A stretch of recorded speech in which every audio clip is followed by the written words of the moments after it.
Бул бейшен катуу таштанды чыгаруу боюнча таштанды ташып чыгаруучу ишкана менен келишим түзгөн эмес. Ошондуктан тариф 150 сомдон экенин билбейт. Ошентсе да таштандыга ай сайын төлөм жүргүзөт. А бул болсо асан. Анын таштанды ташып чыгаруучу ишкана менен келишими бар, тарифти билет жана ай сайын төлөйт. Ал даана билет, андан ашык ала алышпайт. Таштанды ташуучуна шаршемби күнү келмек болгону менен бүгүн келбеди. Бейшен таштанды ташып чыгаруучу ишкана менен шаршемби күнү келмексиң деп талашса, таштанды ташып чыгаруучу ишкана бош убакта келем деп жооп берет. Асан талашпайт. Анын келишиминде таштанды ташуучуна кайсы күндөрү келери көрсөтүлгөн. Эгер убагында келбесе, Асан таштанды ташып чыгаруучу ишкана эрежелерин бузгандыгы үчүн жергиликтүү бийликке кайрылып, өз убакытта келүүсүн талап кыла алат. Асан Бейшенден коомдук угууга катышкандыгы жана келишими бар экендигин сурайт. Бейшен жок дейт. Асан Бейшенге тез аранын ичинде таштанды ташып чыгаруучу ишканага барып, келишим түзүүнү кеңеш кылат.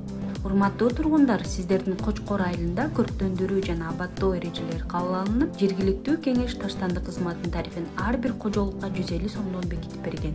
Таштанды ташып чыгаруучу ишканасы жашоочулар менен келишим түзүүнү баштады. Келишим түзүүгө шашылгыла. Кол койгондон алдын жакшылап таанышып, түшүнбөгөн жерин тактаңыз. Эгер сунуштарыңыз же нааразычылыктарыңыз болсо, анда сөзсүз кат түрүндө жергиликтүү бийликке билдириңиз. Ошондой эле ар бир абонент келишимдин негизинде өз милдеттерин билүү зарыл. Тарифти өз убагында төлөө, таштандыны сорттоо, өрттөбөй жана органикалык таштандыдан башкасын жерге көмбөшү керек. Эрежелерди бузгандыгы үчүн 5000 сомдон ашык административдик штраф каралган. Кызматты жакшыртууну талап кылуу аркылуу милдетти да аткарууну унутпайлы.